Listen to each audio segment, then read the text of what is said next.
Políticas públicas, catalizadores para la innovación en América Latina. Camilo Trigueros, director ejecutivo, Centro Nacional de Registros, El Salvador. Guillermo Anlló, Senior Specialist a cargo del Programa Regional de Política Científica y Tecnológica de la UNESCO para América Latina y el Caribe, Costa Rica. Víctor Martínez, concejal primero, Consejo Municipal, Municipalidad de Guatemala, Guatemala. Moderadora, Lilly Acevedo, socia MINIÑO, República Dominicana.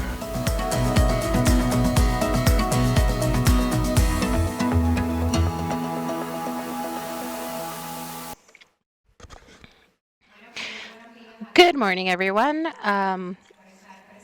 Thank you for being here in this academic proposal. Before getting started, I'd like to thank ASIPI, especially Matias, for the invitation to facilitate this panel, with which I feel very, very honored. Also, the whole organizing community in El Salvador. Thank you for welcoming us with such dedication, such enthusiasm, and such hard work. Thank you particularly to my colleagues and friends, Edna, Morena, Zabaleta, and everyone that has made it possible. I don't know if Edna recalls that when it was when we got the green light to hold this in El Salvador, she mentioned that for a long, long time they wanted to host it and they couldn't, and now finally it's come to fruition and reality. So congratulations to El Salvador after 30 years being able to host this conference. Thank you so much to all of you here. I'd like to welcome you to this proposal, which was public policies that catalyze innovation in Latin America. The reason for this conversation today is to see how public policy focused on innovation truly can be built, designed, and implemented to promote all of our region. I have a very wonderful panel. We have Camilo, Victor from Guatemala, and Guillermo, who is Argentinian, and that changed his has changed his residence from Argentina to Costa Rica, and so we will all provide specific examples on how we can build public policy that can go beyond and a mere intention. What are the things that can be done to actually bring things to reality for all our region? I don't think it's a revelation to any of us as Latin Americans that as a region, we have a lot of challenges ahead of us. But besides those challenges, we also have such an amazing potential creatively, scientifically. And this morning, I bringing from the last panel is that we no longer have to work in collaboration, but in coordination. The examples that my colleagues will provide this morning will provide examples of the successful models that they have been able to create through their municipal, international, local experiences, and through maybe even through UNESCO, we can see that we can definitely build and work on public policies. Thank you for saying yes to ASIPI, and I'd like to begin. Okay, so here I'm not going to speak about what innovation actually is, because the forum is more than knowledgeable on this, but let me ask each of you, how can each of these public policies catalyze the talent and innovative potential of our region? I'd like to begin with you, Guillermo, if it's at all possible. I guess if I have to be the first one, then.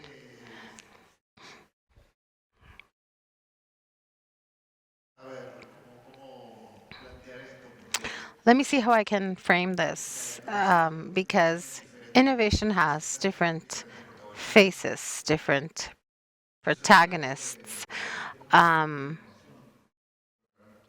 I think when you speak about national innovation systems, and that is being questioned more and more. This morning we're talking about how reality is changing, and the national innovation systems are not exempt of this.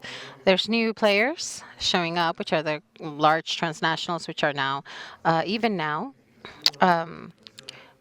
polishing their research capabilities, which more resources than, countries themselves. And that entails new challenges for uh, policies that may come up and what needs to be um, determined. But I think I'm gonna lean to the academic side. But I think the academic side, I think, would be what we should discuss at this point. We have to understand that when we speak about innovation, it's generally we generally think technology and innovation sciences. They package these up, and everybody talks about them together, and they talk about them so much that they've been sort of fused into one another. But perspective has been lost. That, as a matter of fact, they're actually three different separate things that would help make a system competitive on its own, and that they each require their own set of policies. They have to be coordinated, they have to be aligned, but in general, these are not the same policies. And in that group of policies, it'd be easier to create a science of public policy, a scientific public policy, maybe. And I think in this case, if you want to teach medicine, you need to have a school of medicine, and you need to have doctors that practice medicine, and you have to have spaces to experiment, to carry on with this. And maybe you can train teachers abroad, teachers nationally, domestically, and finance labs, and over time, because obviously this has an overall time variable. You can have you're going to have a scientific system in medicine. Now, for us, it's a bit different because you begin to include a productive system or the state. And I'm using medicine, the medicine sector, because of the pandemic. When we were all desperate to get a vaccine, that was science. That wasn't nor technology nor innovation. That was part of the solution to the problem. Technology was who, how, and how are we going to produce, distribute that vaccine? Any of the labs, I think, that were given the vaccine were given the ability to liberate patents and IP. But the majority of countries were not going to have the possibility to produce it. So that's where technology comes in. It wasn't just a know-how, but or just have access to that, but rather it was the ability to be able to replicate, produce, and carry out. And this is why this is a technological policy. A technological policy entails quality capacity building in a country to be able to create something, adapt something, adopt something. And that's why there were certain vaccines that were not applicable in certain regions because they were demanding certain ability. They demanded certain qualities or say certain characteristics, cold, other types of reproduction. So this policy is so much more complex. And finally, we go into what innovation is. And I loved one of the panelists spoke about innovation happens or takes place within the individual. And this is why these are behaviors.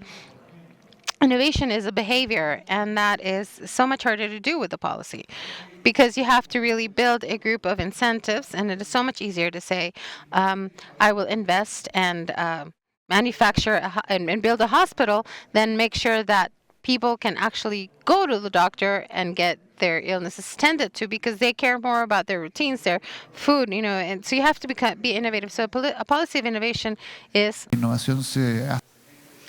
The innovation is, we use a lot of metaphors from biology. We talk about environments, systems. We talk about evolution because you have to generate an environment where innovations can be created.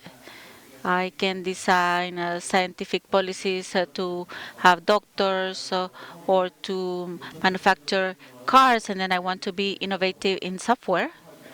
I don't have policies aligned, so I have to be able to, and this makes things difficult.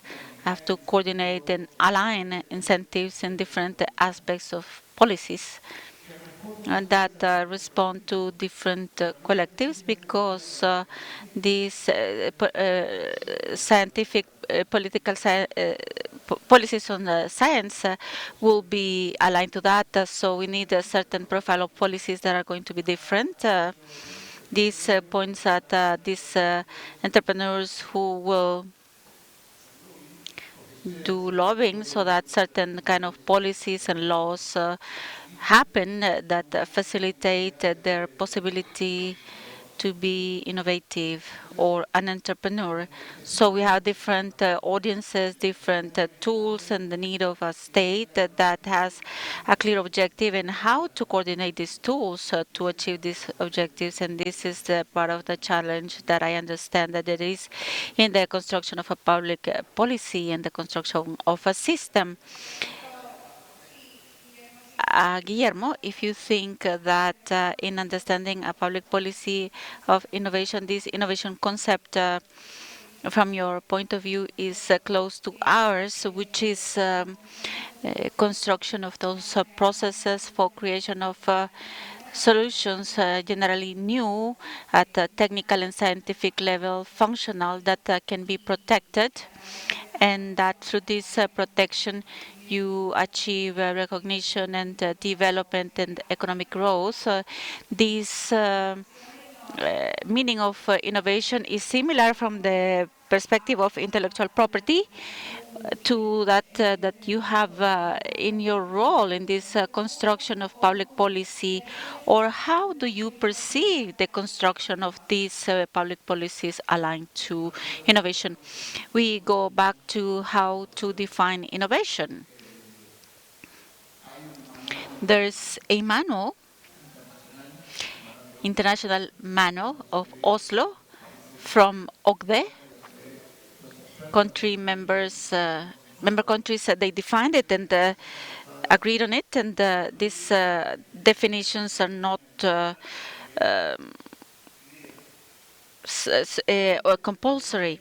So all activities, all products that are new or significantly improved, or processes new or improved, plus marketing, commercialization associated to that is what should be considered innovation at a company level. And why is this important?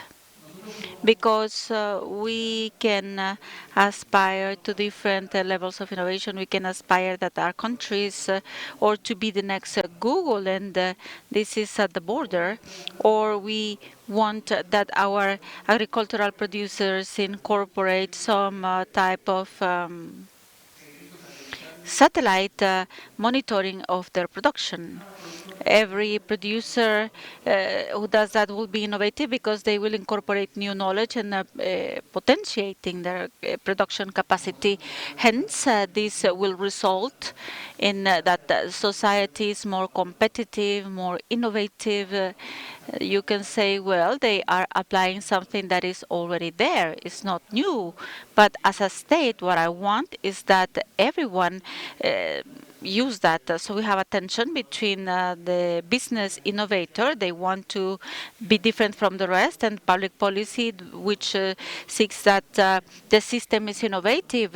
And so there is a tension in between the state wanting society to incorporate this knowledge as soon as possible, and the innovator that wants to protect himself to generate income. So this is what intellectual property needs to manage this gap of giving this recognition and not to break the incentive that everyone wants to be an innovator, but that also doing it in a time frame that benefits and everyone can use that technology. It's a new challenge in terms of timing. In 1950, 40, when they think about this technology, every innovation implied a destruction of capitals, goods, so it was a big change. Now a change is permanent. So the possibility that we all benefit from that change, there is an opportunity permanently open. And how do we handle this dilemma, these time frames? There is a big challenge in public policy, integration from the public action, in guaranteeing property rights, but also rights to access for the population. I would like to continue the conversation with Victor and Camilo.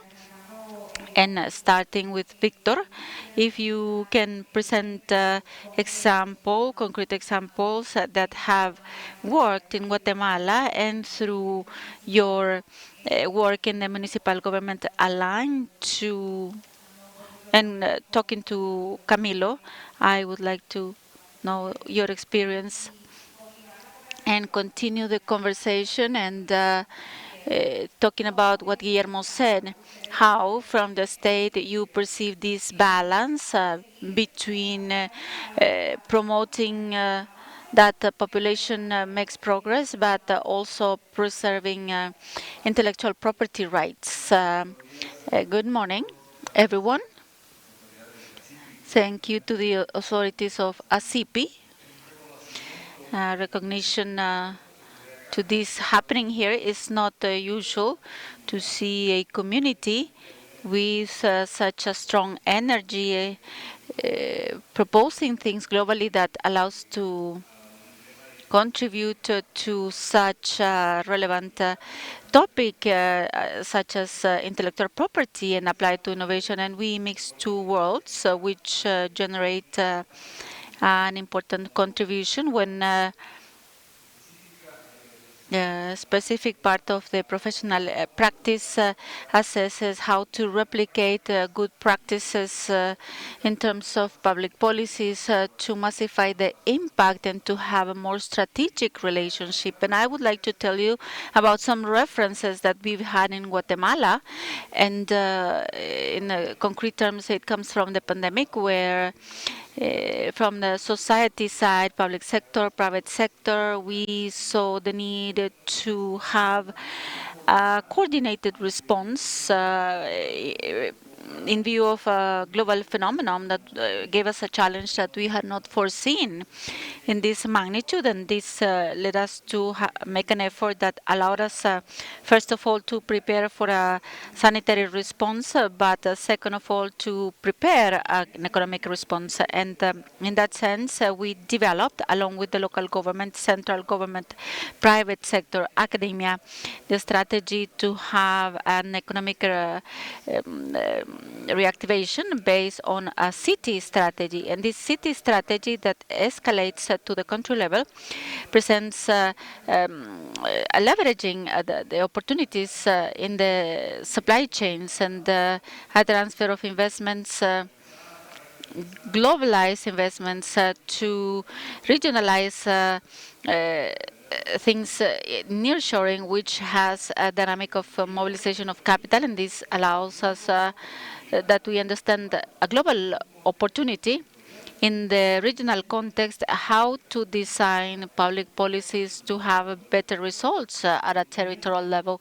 And this made us describe 5 working pillars where there were specific strategies to develop concrete actions. These pillars were in terms of attracting investments, human capital, legal certainty, infrastructure, and agriculture.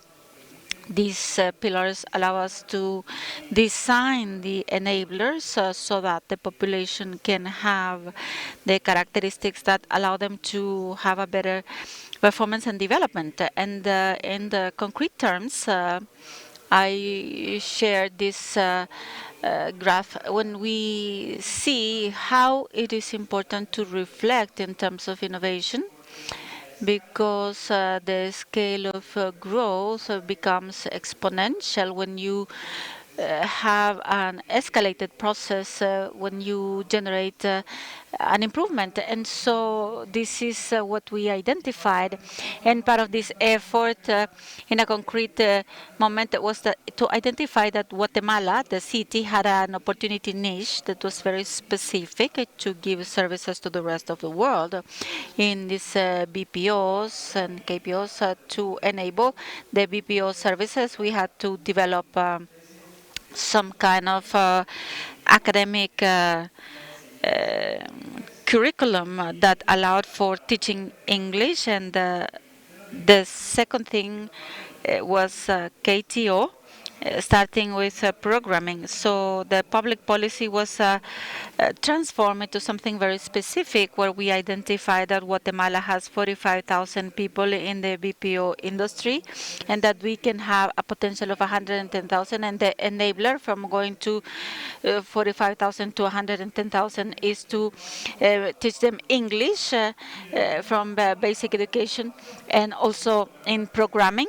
How to make many more companies to have a service destination in programming, when the main enabler was human resources. And this allows for people to have more income, but also the companies can have more development capacity. And we see it in the screen with a very concrete argument. In order to generate innovation, we have two key elements: the entrepreneurial capacities and innovation capacities, and also technical capacities that allow for people to evolve in the roles.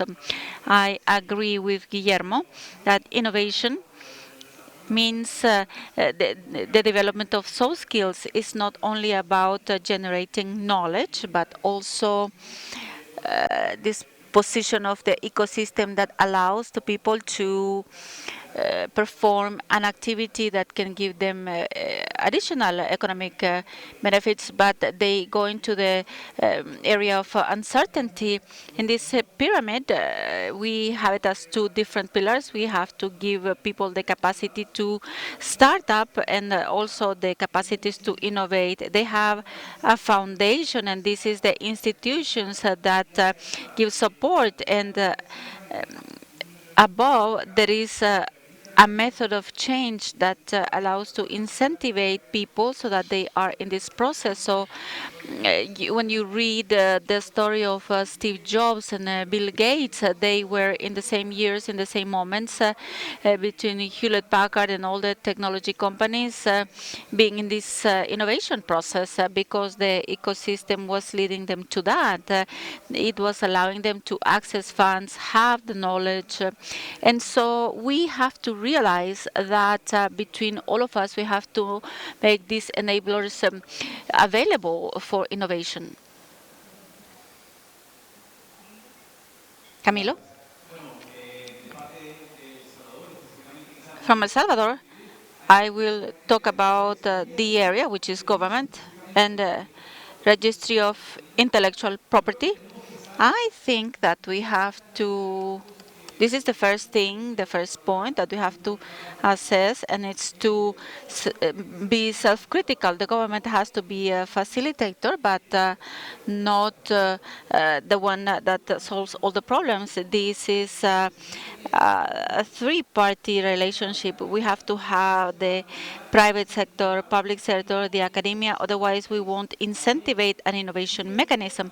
It is important that the square meter that we have in this dynamic, that we do it, that we make it easy, and that we establish a legal framework. What have we done? Because we are speaking concretely, but it's better to speak about what has been done and what went well, what didn't go well. There have been some trials, and maybe they didn't go well. Legal framework. We have to know what are you going to give to any national innovator or person who wants to innovate. And I think As an attorney, we don't like to talk about protection. Well, we love it. We are paid to protect intellectual property, but they don't pay for the leveraging, which is the other side of the currency that we don't mention, and that as a government, it's important to think about that. In terms of innovation, receiving countries such as El Salvador, where we are generator, but not with the component of receivers, we receive more requests than we generate. We have to be able to take advantage of innovations that were not presented in El Salvador, or that having been presented because of any type of intellectual property rules that they can take advantage of them. So I think the innovation component goes through an important legal framework where the government has to assume the leverage of the intellectual property. Second of all, legal frameworks. I think it's important to show all of us have international legal frameworks, but the national legal framework can be improved. What have we done in El Salvador? We extended the mechanism that we call, it's not a patent in itself, but currently industrial designs, they are currently highly demanded internationally. So we have revenue models, and we are respectful of the World Commerce Organization. We extended the protection to 15 years because the designs are the new mechanisms that many nationals and international people that they use because they won't be able to make it to a patent. It is difficult.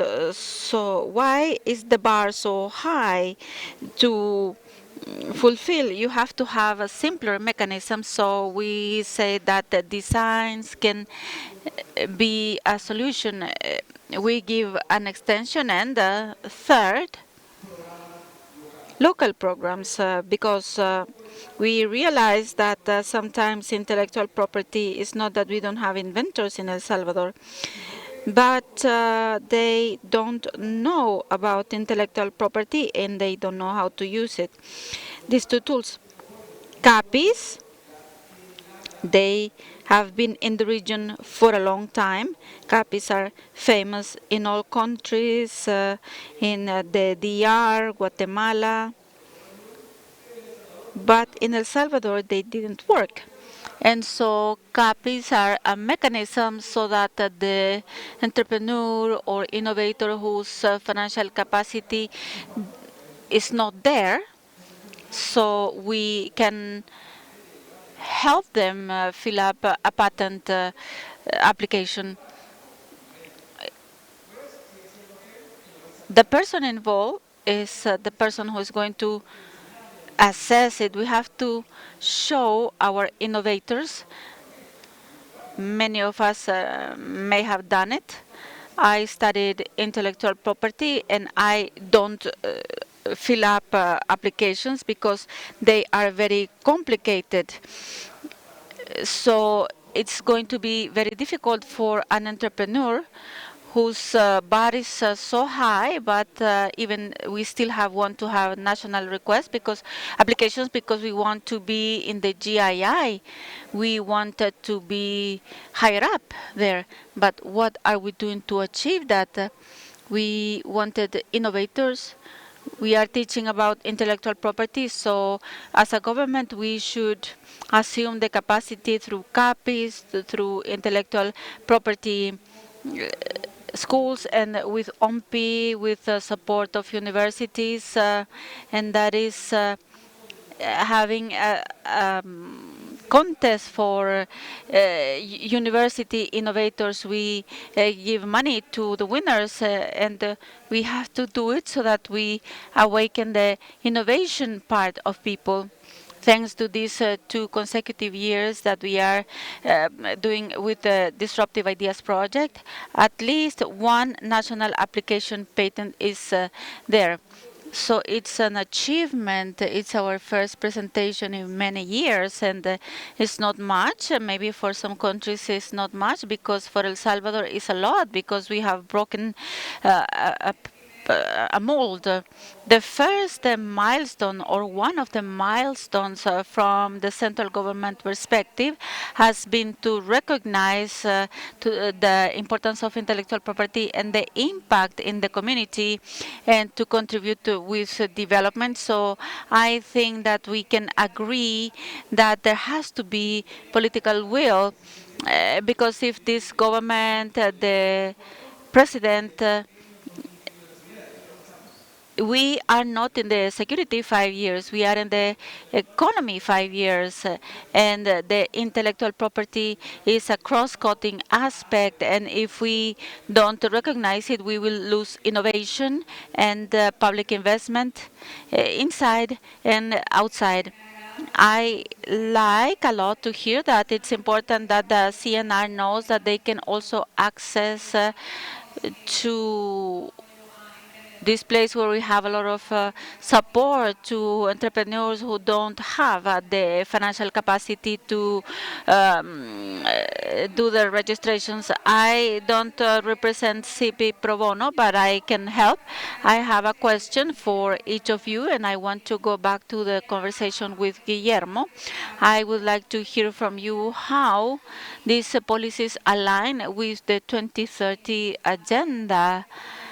These sustainable development goals from the perspective of Victor.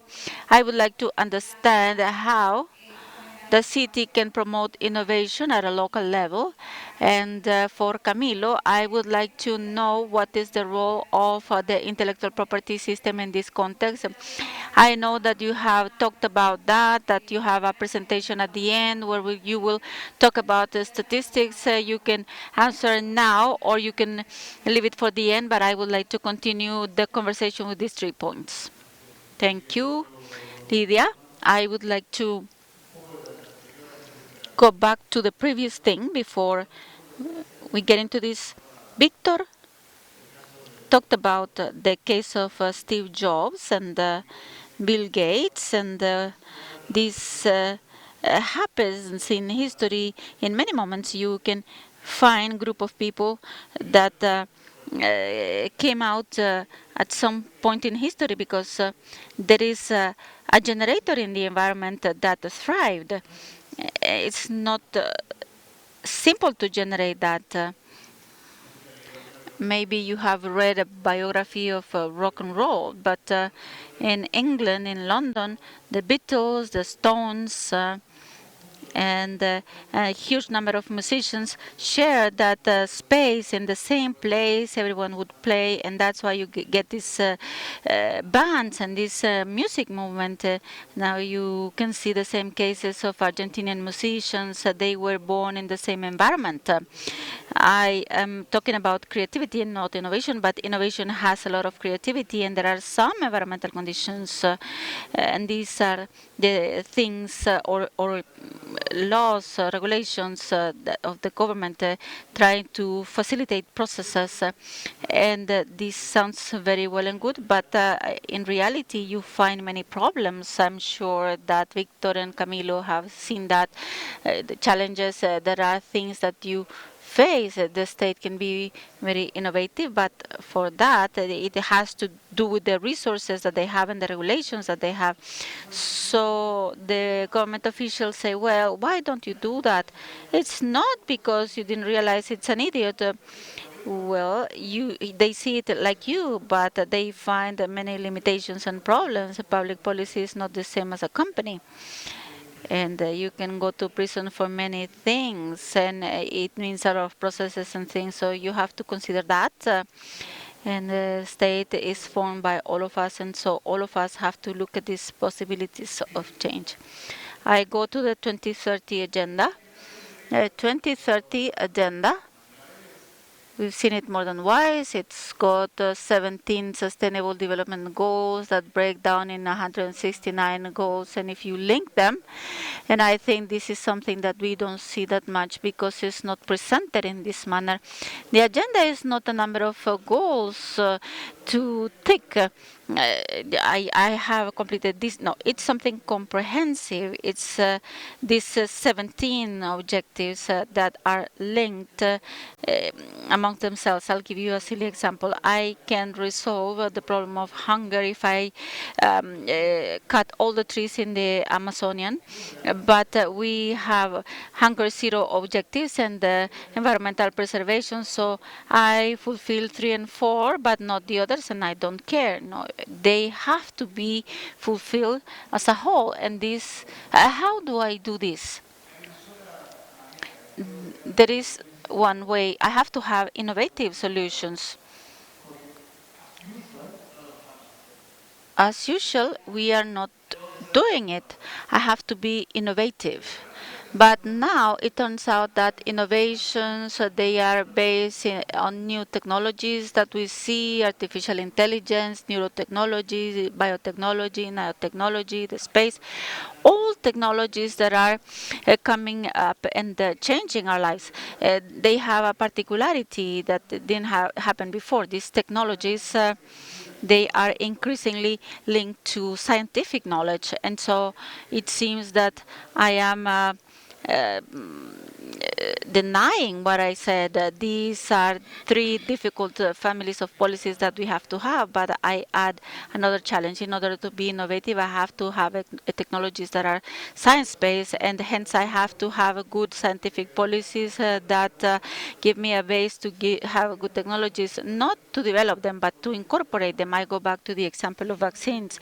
If I don't have a good scientific system, it's more difficult to interpret the technological knowledge that is evolving to face COVID, the use of face masks, respirators, the vaccines. If I don't have a capacity to absorb that, society has to have the capacity to incorporate this knowledge, then it is difficult to be innovative, and it's difficult to generate solutions that allow me to achieve the objectives of the agenda. And the last message to end, which is important, why this agenda has been created or presented and the countries of the world approve it, because we all live in the same planet.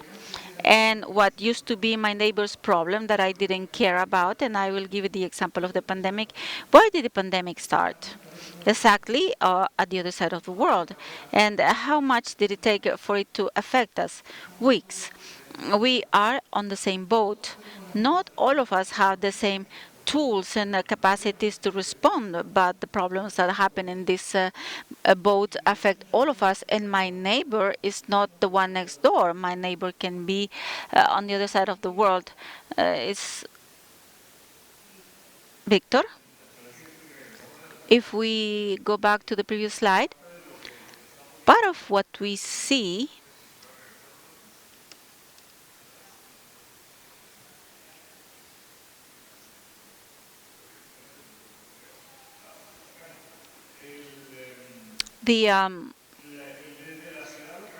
from the city, what we see is addressing this challenge with the complexity of being a part of a piece of a puzzle that is bigger and understand it as a system. And part of the effort that we see is that public policies and what you can do as a country, they have to have 4 characteristics.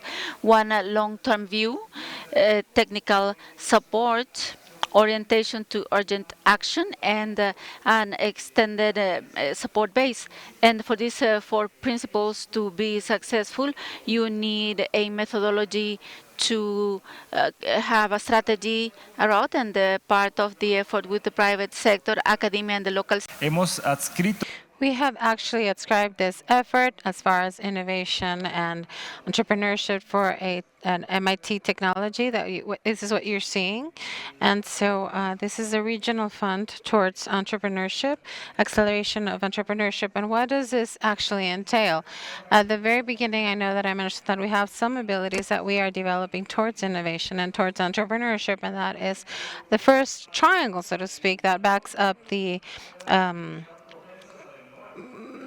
training so that people are open to innovating. But now we have to coordinate stakeholders, and I know we talked about funding, we talked about a legal framework, we talked about habilitators, and that is actually what we've anticipated, and how stakeholders come together, organize themselves to be able to discuss and jointly design a strategy.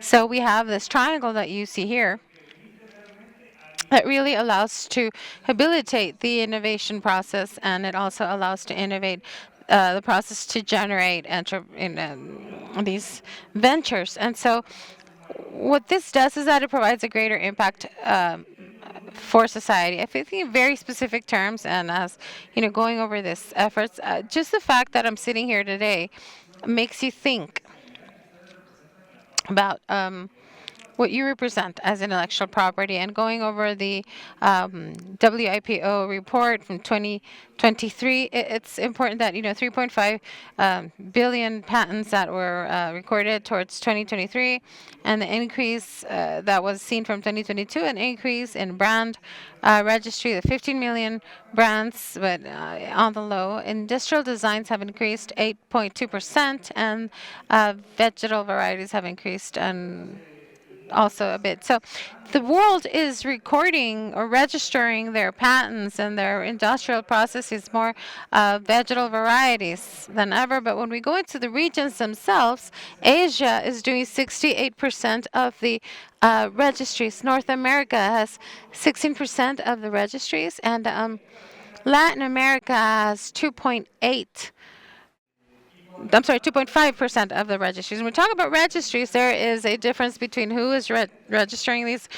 Are they the residents, non-residents? China registers approximately 95% of their patents in industrial design, digital varieties, and this is recorded by their residents. In Latin America, it's the other way around. 90% of registered patents in Latin America are registered by non-residents.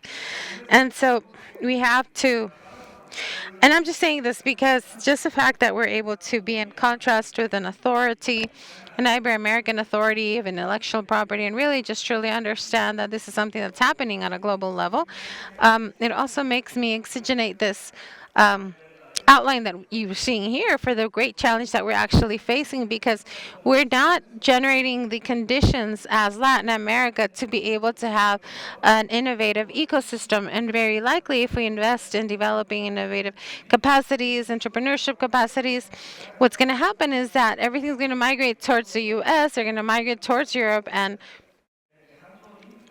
we're going to have to leave our demographic bond that allows to clean up the process. So I think this is a really great discussion that we're having, because it really contributes to what we are figuring out how to do, and how can we add a more aggressive horizon to it. And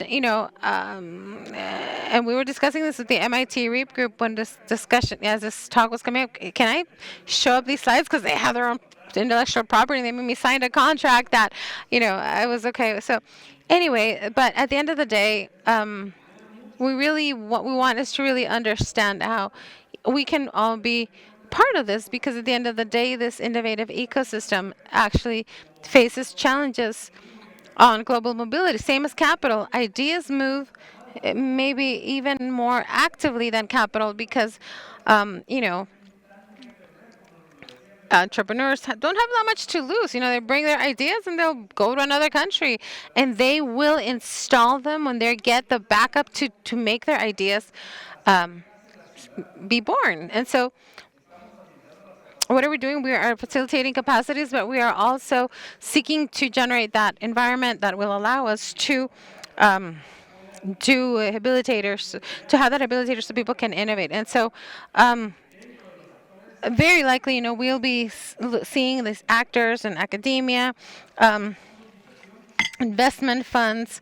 So very likely, ASIPI will be able to figure out and answer how we can strengthen through public policy and innovate the ecosystem, and allow to have more habilitators. Thank you, Camilo. Would you like to mention something?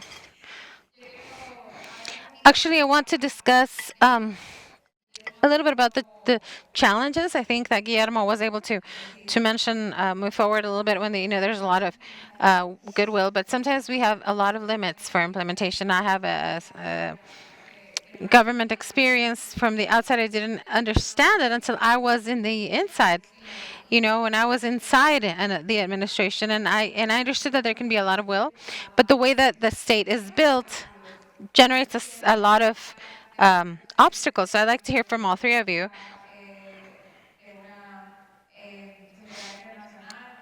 And so they'd have an international society, and from Victor,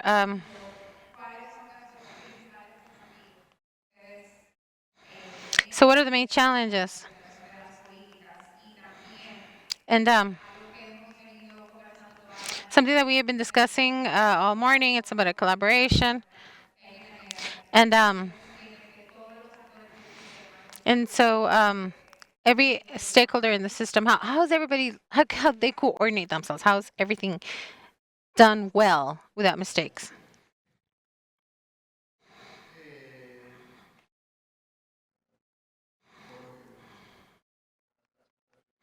So as we were preparing the chat, I think we have a previous chat, and I know you were asking, what would you recommend? And, we're hoping to work in that sense in Latin America and matters involving science and technology and the ability to manage things. So we understand that not only science and technology, but pretty much everything is built upon those things. And the states of the region have very little ability for public management, meaning they make plans. And so this could be advice with great, or could obtain the advice from really great universities, but they can't implement it. That's because they don't have the ability, because they lack resources, because they're not well trained, because of it's just all different things, and that is a weak spot if you really look at it in Latin America, and we also don't have public officials that know what to do. I mean, the turnover for government workers is very bad. Meaning they're underpaid. They rotate a lot. Administration comes in and they're switched, and so that's kind of and that attempts against a smart what could be determined as a smart state. So a lot of times, we lose focus, and it's not about things are bigger, larger, or smaller, but if they are really able to do what they need to do. And so here we have to really focus on generating this. And the second thing, I always, I was I mentioned a team. Yeah, that's not as a challenge, but rather as I asked in that conversation that we had before getting here to El Salvador, if you had to rescue two things, two important things, um, to qualify an effective public policy, what would those two aspects be? That was my question. Remember, spoke about teams and capacity, and you don't have a well-armed team. The ability for management is being created, but that's what is hard a lot of the times because the teams don't stay over time. They're not really motivated within a state, and so that brings to another thing. But in all areas, and particularly innovation, and I'm going to mention some things. Particular thing.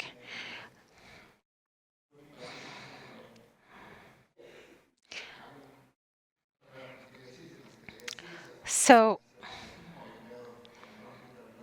this can be done through the IDB, funds for science and technology, and therefore there was a whole strategy of figuring out how to try and do that. But in parallel, So economic policy is generate a cheap dollar, so to speak, for the economy of the country. And I didn't understand why this was happening, but this economic policy of a cheap dollar had more of an impact than any other coordinated policy for innovation, because what was motivated is by everything outside. So you got loans, very accessible loans linked to cheap dollars. So I wasn't doing anything inside the country. I was moving outside. There's a need to modernize, and that's going to be a long, very long discussion. But two policies from the same state, they weren't coordinated amongst themselves, but actually they were hoping to promote local innovation. But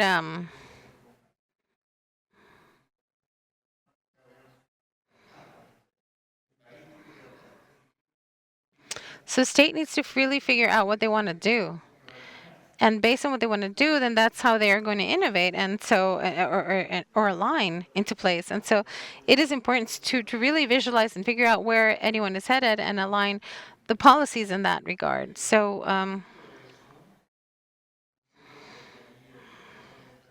and that's where the ability for management. So you can have great ideas, but if you're unable to implement and execute them, then Um, we can discuss later, what I believe is the responsibility of a public official. But anyway, yeah. Okay, so what you're saying is clear strategy, clear and effective implementation. Victor, yeah, I want to talk about the coordination amongst agents. I heard first idea that goes beyond individual efforts. So nobody's in charge of innovation and entrepreneurship.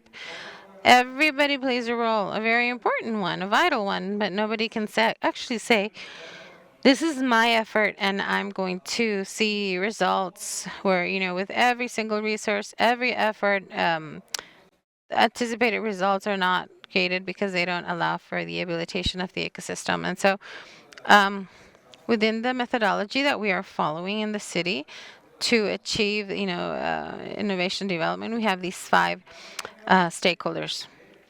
Just understand firsthand what entrepreneurs are demanding, innovators are demanding, and part of it is, an initial element from access to funding, security, infrastructure, distribution channels, personal abilities, and then capital funds. And so we have to have access and a permanent discussion on the table on what is the capital fund requesting so that any project can be fundable.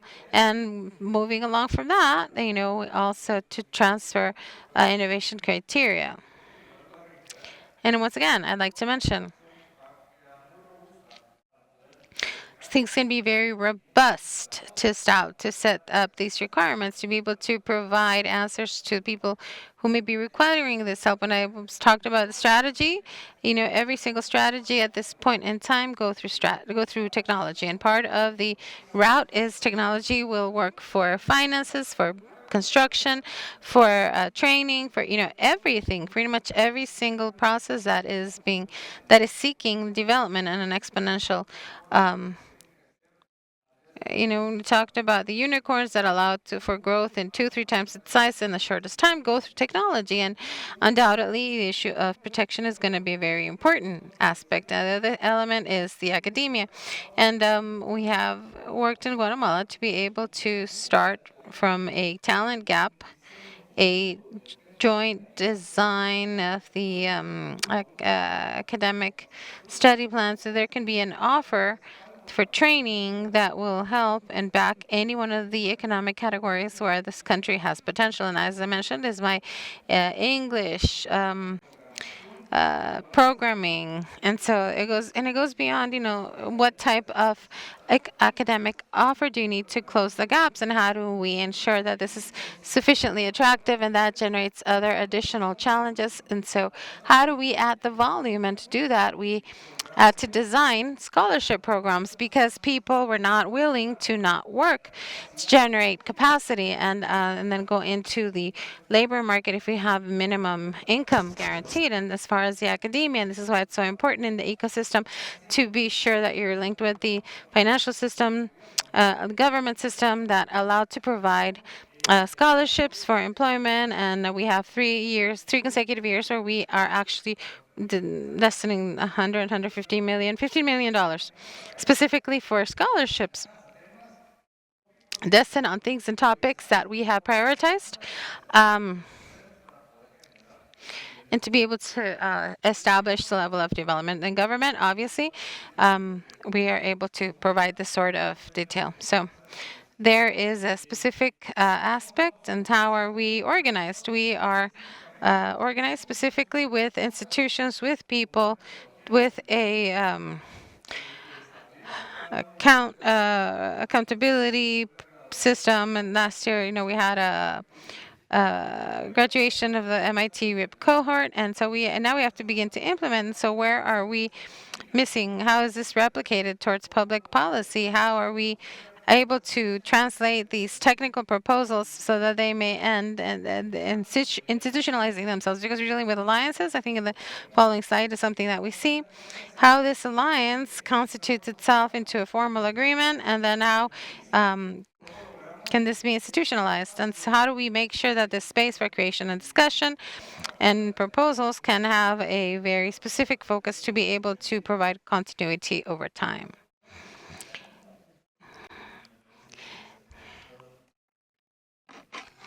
Sure, just a comment. Think for a second, we have people from the whole region, so it's not just El Salvador. Let's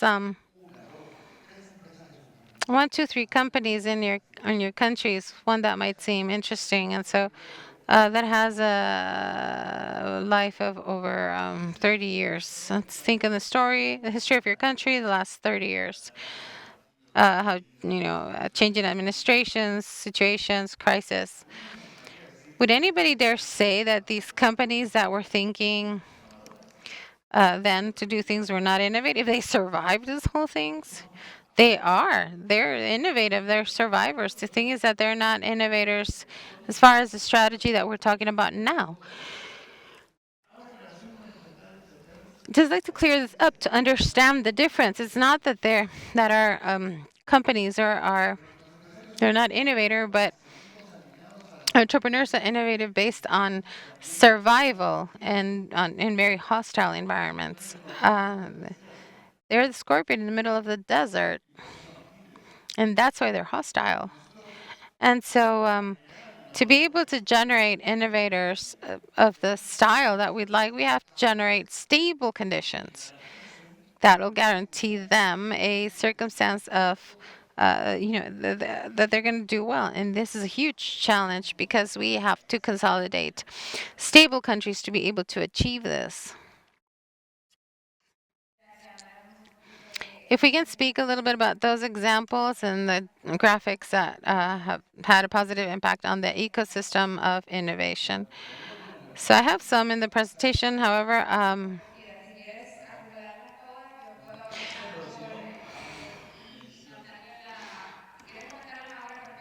if you'd like to mention them, then I know that Victor brought some examples, and I just want to mention that I'd like to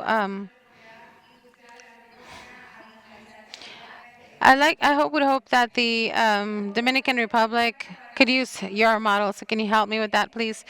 Because you are a great example in the region. Yeah, but maybe some of the examples that I feel are important to mention are the programs definitely working with university. One of the things in El Salvador, I don't know if this has happened in other countries and others more so than others, it's the fact that if we want to incentivize innovation, we have to start by a student sector. And you've said this very well. I believe that the 5 sectors that you've mentioned, both Victor and Guillermo, include students, universities, and something that we find in El Salvador that I don't think is going to be any different from any of the Latin American countries, is the fact that there wasn't any public policies to protect intellectual property. So we began by asking, how would you like for young people to protect their brands, their authorship, and if there aren't if the university is not upkeeping any of these basic things, and that's an internal decision from the university. So the first thing that we did was sit down with every university in the country through a WIPO program, and we got the help for so many people, and we generated public policy specifically linked to protecting innovation within universities, which is and what can happen? Well, what can't happen is that any inventions that take place in science fairs, scientific fairs, theses that our countries now, that in other countries is happening, that they are occupied or they sold to the best bidder, somebody smarter, and it uses a monopoly intellectual property can provide based on the invention of a third party due to lack of protection. So this is, as government, we are responsible for this. We don't have protection policies for intellectual property so specific, and so that I think that is very palpable that if we can help the public sector, and we should be able to work in generating policies, intellectual property for investigators, for teachers, for students. That's a triangle through which innovation should begin to solidify itself, at least in universities. And if we're not working towards it, then how could we expect for other people to respect us outside? And this is a measure that has really been very useful. 12 policies for intellectual property generated for 12 universities in the country, all of them loving it. And we hope that and it's not like we achieved everything we could, but I think it set the basis or the necessary foundation or scaffolding that will allow us to continue to grow.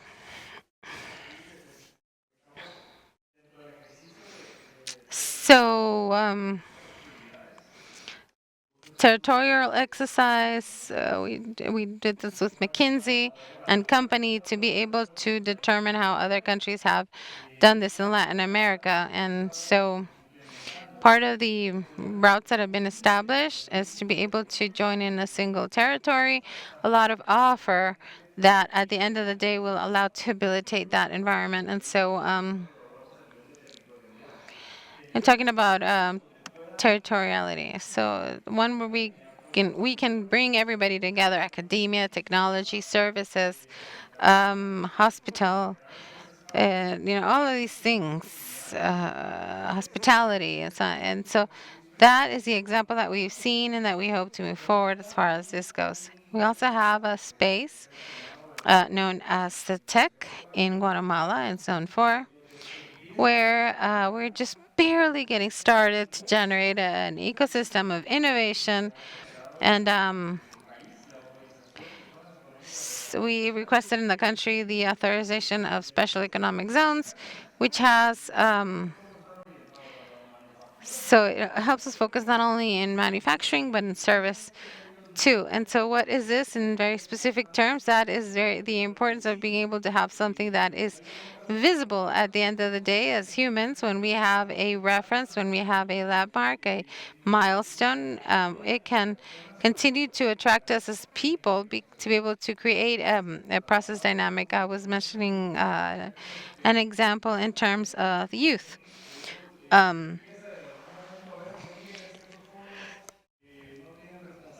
When you begin to see these young people don't have any responsibility, they leave everything halfway done, no commitment.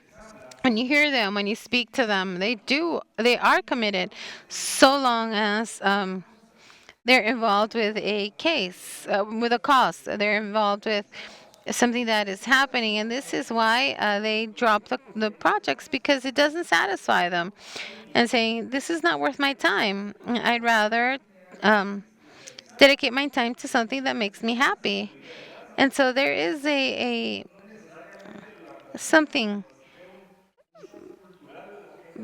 behind, and it's not about cultural shock or generational shock, but the reality of young people are saying, I'm gonna really focus on what makes me feel happy, what realizes me. And so they would have the opportunity to be located in a place where we not only have ecosystem through rehabilitators, but also the ecosystem through physical facilities that adding to every offer will allow for us to walk along this path. And the next idea that I wanted to share, I don't know if it's still on the slide. It's how this leads us to making sure that we will be organized, that we will be institutionalized, and just be able to have the medium and long-term commitments. That is exactly what we're doing here. So in this slide,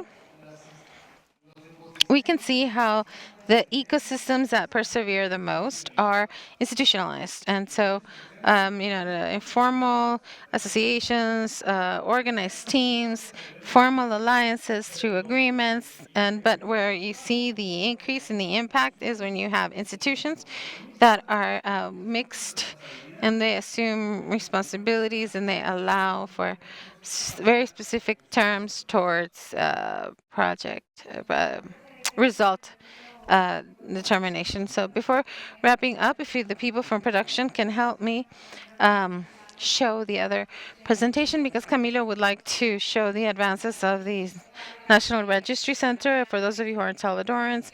And this is very impressive. Here we have a registry center that handles pretty much every single registry except certain exceptions. So we have, definitely all of these things, agriculture registries, and other very specific additional things that the center doesn't handle. But they have the responsibility of going over every single public registry, and I would assume that this makes or helps with awareness, with management, so that with a single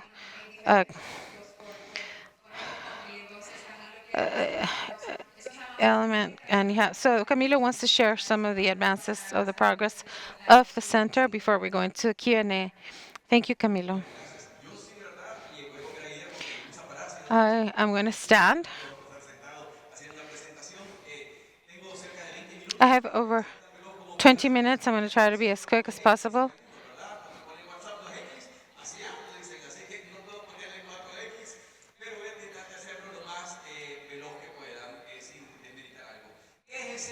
What is the CNR?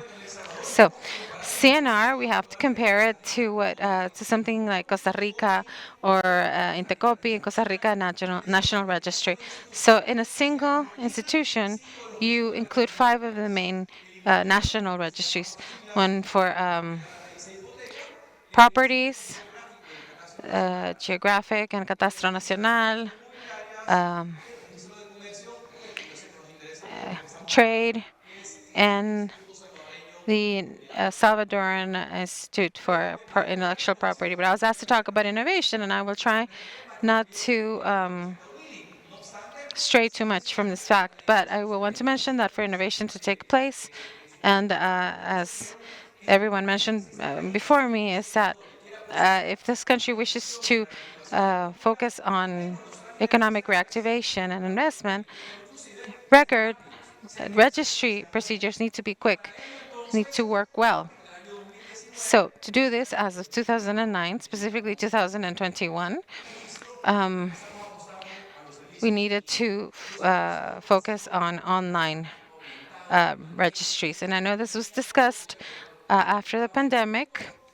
Public sector, private sector, everybody focused on doing things online, and it kind of forced our hands. But at a certain point, we could have stopped. In case of our institution, we actually focused more online instead of stopping them.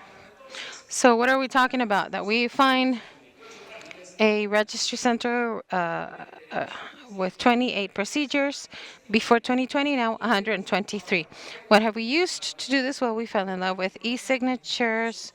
It makes life so much easier for all of us. And then we found a better tool than the e-signature, and it's called electronic seal.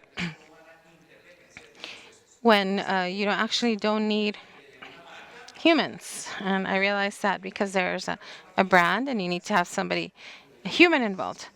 And sure, some of them do, but others don't. Need to issue certification, issue a specific document. Why should you always use a human? So the electronic seal is something that we have been using for that. And that is how we have become a government institution. Con firma electrónica, y ahora And now, with electronic seal, it doesn't require human presence. We can give services at 12 p.m. Saturday automatically, as long as there is a payment platform and services in one single day. The president said we have to be quick and efficient, and where you resolve things quickly, there cannot be corruption. So it is not impossible to solve things in a day, and you always have fears and paradigms. You can't. No, you have to break that paradigm. How a transaction happens in a day? Well, I like to tell this anecdote. When you have deed, this would make the process long. But if you get it lost, well, how do you do that? We haven't lost anything, and habits are mental barriers for technical people, officials. Why? You can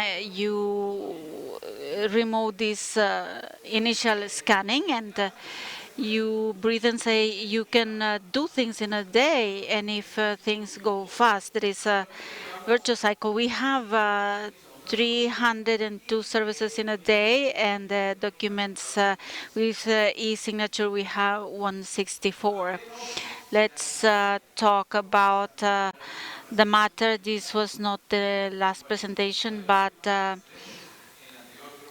in the previous presentation, well, in this one, we can talk about the substance. We have grown in 6%. Analyze the numbers in the light of a country such as El Salvador, a record number. Those with a start means that it's the first time in this registry we had never received this number of applications, and we have modified certain things to make them faster. There is an e-newsletter. You used to have to go to the Gazette or newspapers. You would have to buy the papers and present them to the registry. Now, in the new framework, the law allows to have an e-newsletter, and we do a one-stop shop. We do our application in person or online, and the next day we can tell you if the brand is available or not. And if it's available, we give them a payment link so that they can use a credit card or go to the bank and pay for the publication. And then we wait for 2 months. This is a time frame that every country has, and after 2 months, if there is no opposition, we tell them to pay the remaining $80, and then you get your online certificate of brand registration. These are the time frames. The attorneys can tell you these are the new response times that we have in the deposits. Well, we don't do it in a day, we do it in 4 hours. We tell the person, take a drink as you wait for your works deposit, and then in 4 hours it's a deposit. Why are we going to overanalyze? It's a deposit registry. There's a difference. It's not a semantic difference, it's operational. And why do you need to examine more than you should? You have to establish the requirements. You pay the 1143, and in 4 hours you get your certificate. And with the international outreach. So in terms of patents, utility models, designs, we have grown in number of applications. There is a new law that helps us. The new law is a catalyzer that helps us to do digitally. because we had to do it in physical. The decrease number 66 from valid since February, and now it is a reality, and there is room for improvement. We didn't just change the name for. I say that we have evolved. We are an institute that has more responsibilities than just register, and there is a different component. We have a competence within the law to disseminate knowledge and cooperate with international institutions. This is the job of an institute. We have to cooperation agreements. We publish. We have the faculty to publish, and finally promote alternate solutions to controversies. So, administratively speaking, there is no protection component in itself, but we have started to lay the basis to have a component for the solution. In Guatemala, Colombia, and other countries, they have made more progress. These allowed us to reduce times and costs. I know that in any part of the world, everything is increasing. In El Salvador, is reducing. Publications used to pay $40. You had to go to the place. You had to go to pay between $80 to $40. The cost is $50 one single publication, and it is valid. You benefit because you don't need to review the newspapers. You can do it online, and anybody can do it through electronic means. So we have enhanced the channel. The private sector, they can benefit from that, not only in presentation but in defense of rights, because there is effective monitoring, centralizing of publications, simplification in the paperwork. How do we do it? We use digital identity, something that the Innovation Secretariat and the National Registry of National Persons well, they create this identity, and we can make the application so that we don't need to go to the office if not required. I like to get the statistics, response times. In 2021, we used to take close to 5 days in response times in the services of intellectual property registry.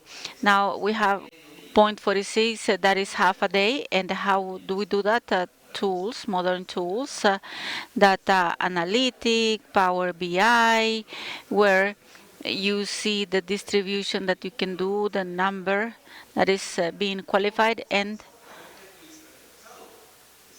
it points out where you have delays.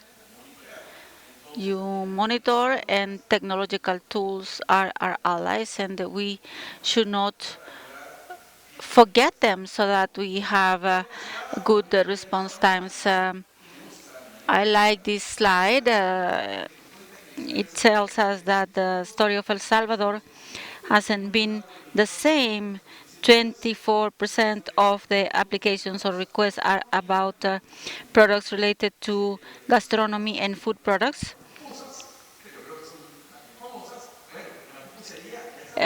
Pupuseria, they are presenting their commercial name, brand, but also La Doña or any other restaurant where you present, because there is no fear. The security scheme allows you to open up a food business because the security component has had an impact in this slide. And the other one is tourism and entertaining.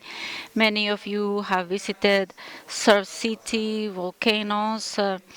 And there is a number of companies that have diversified, and they have grown because of the security scheme. Intellectual property is a material witness of this increase through the number of increase in brands, chemical, pharmaceutical. They have the same number, but like the others, they have grown. This put them in the second place, and this makes sense in terms of your question. What should we have done?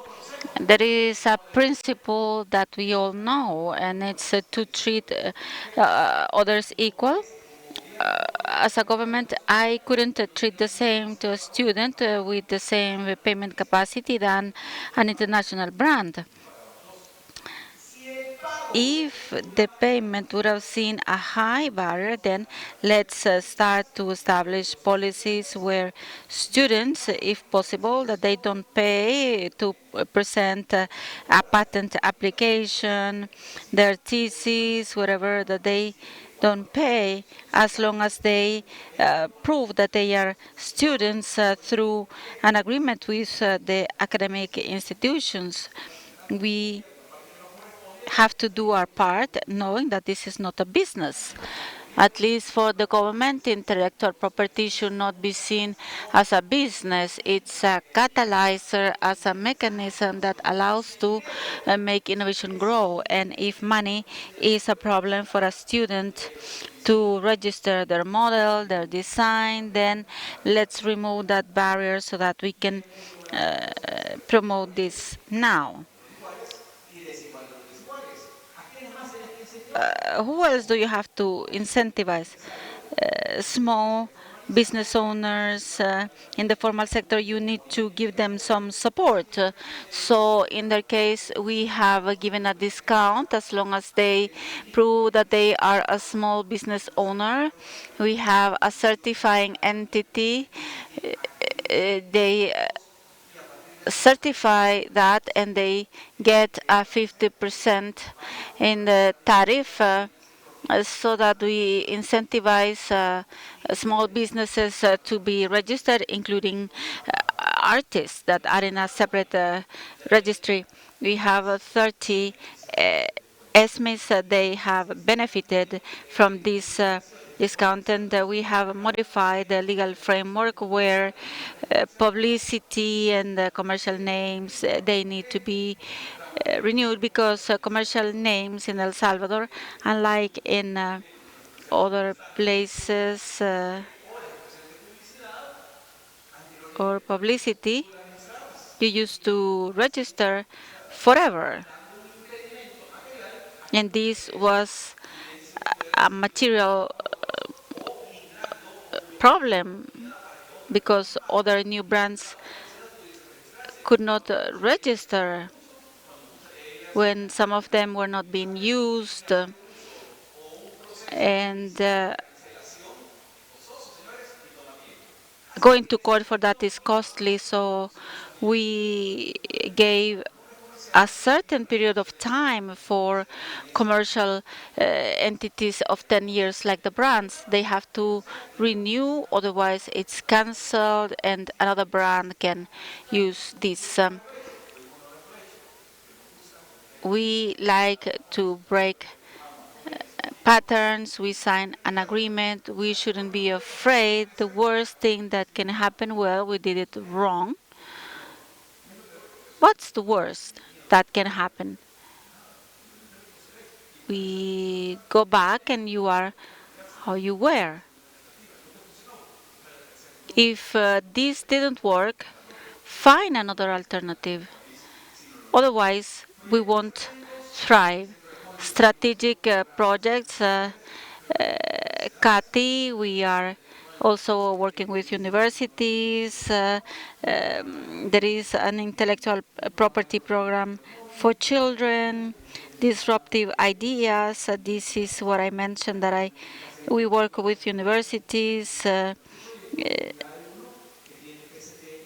There's a project of international PCT and Marcaton women, where women, the national schools design a brand for them, And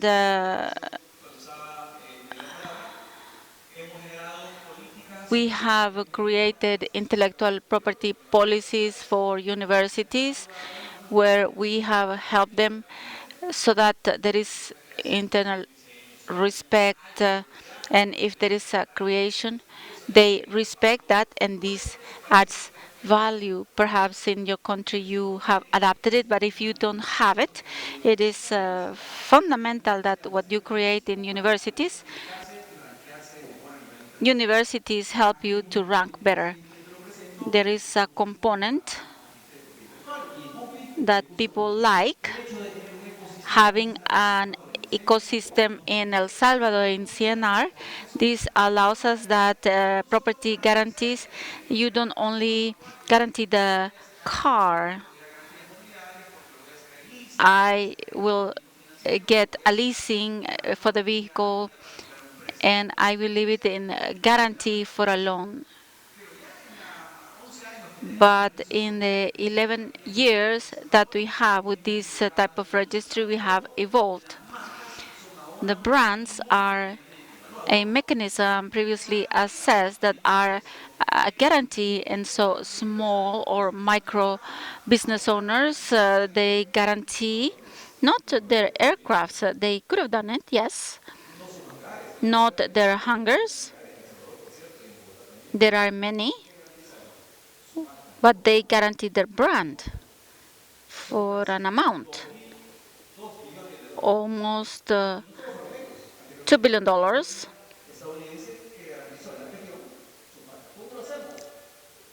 We do it because we have registry ecosystems. You present your application not for brand registration, but registration of the property guarantee, and one registry talks to the other, and there is a note saying that this brand is the guarantee. This helps a lot as a funding mechanism, and the idea is this morning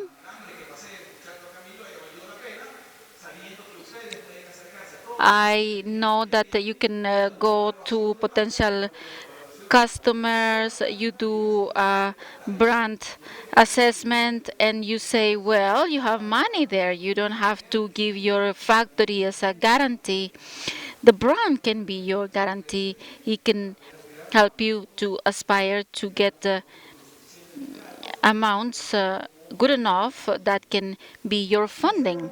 Third, in what we do, we have real estate, and since February 2024, we have constituted new types of companies in El Salvador. We invite you to do it with these new types of companies that we have. Unipersonal, 70% of companies in El Salvador, they have 99 shares for one person and the other one for another person, because it was compulsory. This was the trade code, but now you have unipersonal companies with $1 to start.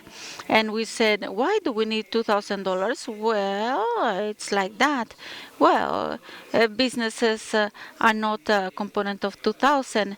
They are a component of trust, and you have to establish trust and risk. So seed capital can be of $1, and they are not temporary, they are permanent, and you don't need to pay 500 to a notary. These are physical or e-forms, and you present them in the registry, because any Salvadoran can do it from abroad, and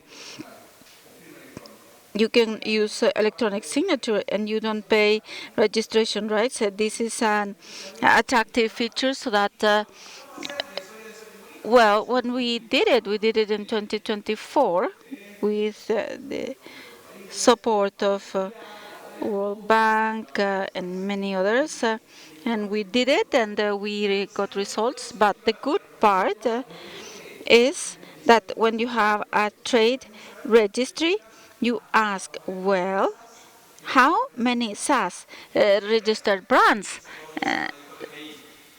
Salvador said, 155 new companies with SaaS are the owners of 280 brands. So this is working because if a company was created in a unipersonal manner, but they started to register their brands, this means that something is happening and that there is this ecosystem of protection of rights and trust. And this could help that the economy gets moving. 65 65 in person, 40% have been done by women. And finally, 8 million of capital for the time being. This is our new registry of intellectual property. Some of you will visit this place tomorrow. It's just what I wanted to show you. It's important to see what we have done, what we will do, because this is the beginning of good things.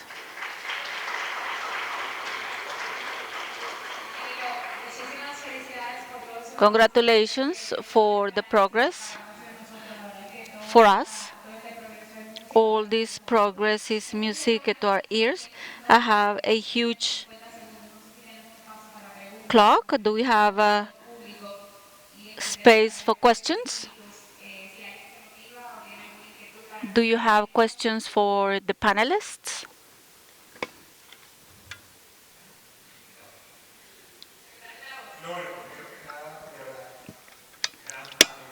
It's a great panel. I'd like to tell you that it's not by chance that we came to innovation, because it's a reflection of what is happening in the country. And this talk says it. I am glad to see you mentioned Global Innovation Index, which is important, but these are numbers.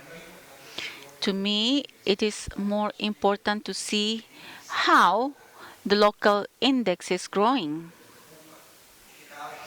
What worries me is that when I see the index, well, they increase the number of patent presentations. This means that there was a disproportionate increase in the number of national patents. So I think that the idea of appreciating the innovation ecosystem is that if we don't have this ecosystem, we will never bridge that gap. So I'm happy to see the leadership positions and the young people, strong people, extremely educated, visionary. I am motivated. And it's not a question, it's my opinion about how good the panel was. Thank you.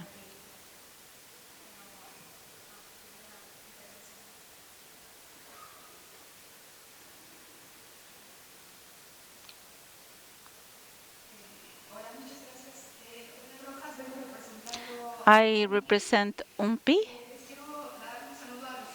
Greetings to the four of you on behalf of Alejandro Roca, the director of the Center for Support to Technology and Innovation, CATIS, and the 4 countries that are a part of the network.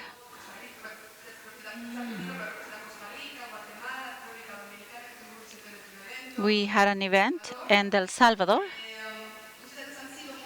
You have been very active and have taken advantage of OMPI's capacities, and I will talk about Marco Alemán. You are creating networks, and CATIS have been a tool for El Salvador. Thank you. We can conclude the panel. I've learned a lot. We have to have a legal structure that is adequate, that allows for innovation, have a strategic view, and touching base in the short term so that we don't disincentivize. The team is very important, and it is important to have excellent management. Thank you that have stayed here until the end. The agenda of this event goes on. Thank you for your presence.